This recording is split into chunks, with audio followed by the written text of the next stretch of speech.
So, what up, guys? Slashing Through here with another review. This time it's Hellboy, the reboot 2019 edition.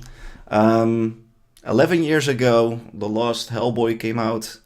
Both of those movies were made by Del Toro, uh, which were loosely based on the comics. This time they wanted to have a more comic accurate Hellboy. Um, where they also leave a bit of the fantasy parts behind. What you had with the first two Hellboy movies, they were very colorful, they were really bright regarding those little things. And of course, there was a PG-13 rated movie, both of them. And this one has an R-rated certification. At the beginning, I really was hoping this movie would be very good. Mike Mignola was writing parts of the story, or at least doing some checkups. If this time he could, make things work a bit better. With Del Toro, he didn't have so much say. He got a lot more freedom in this project, and of course, when they announced that this movie would be a R-rated movie, I was really excited. I was like, okay, we're gonna go to this gritty style of the comics, and everything will be really nicely put together. And I think the team could have made this one work very well. Okay, Ron Perlman, he's not Hellboy in this one. Yeah, I really do like Ron Perlman's Hellboy interpretation. But Mark Harbour is a guy, he can act, he can, I didn't really have any doubts that he couldn't do Hellboy. But at some point I was concerned after seeing the first few trailers about the style of the movie. It's a very muddy style, so you have a lot of grays, black, and a lot of browns. It's not very colorful. And I was like, it's a shame that they didn't do a bit more with that in the end product. If you want to portray something like Hellboy, it's not a bad thing to use some color in your scenes. They didn't do this. For me, it's not a deal breaker, but it shows that they really wanted to make a different movie. So basically, they've done everything. They flipped it around, and this is the reboot. This is what we got. With the R-rated part, it's a shame that we get a movie that doesn't really utilize the R rating in a good way. It's gore for gore. It's not something that contributes to the story. It's not something that helps the story progress.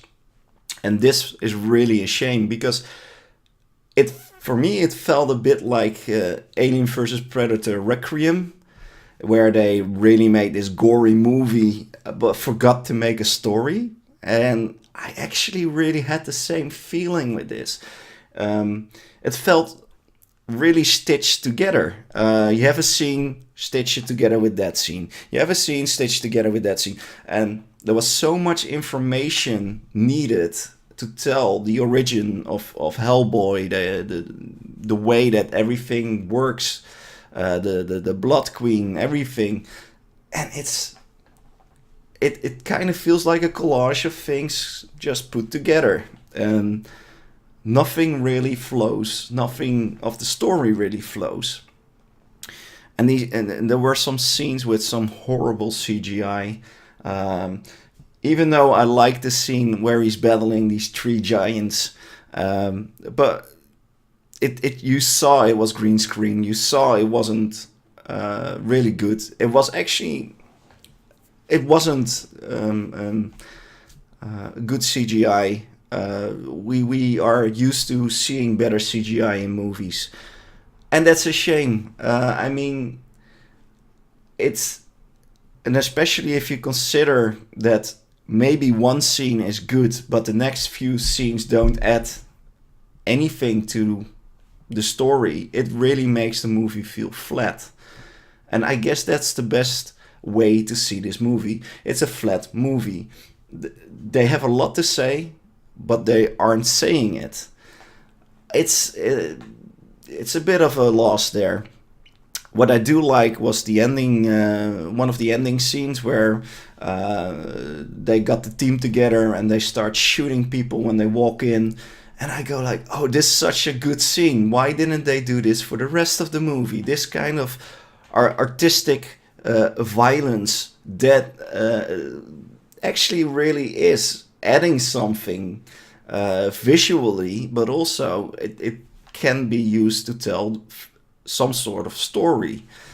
And with that last scene, it was really nice, and I was a bit bummed out that they didn't do it that way.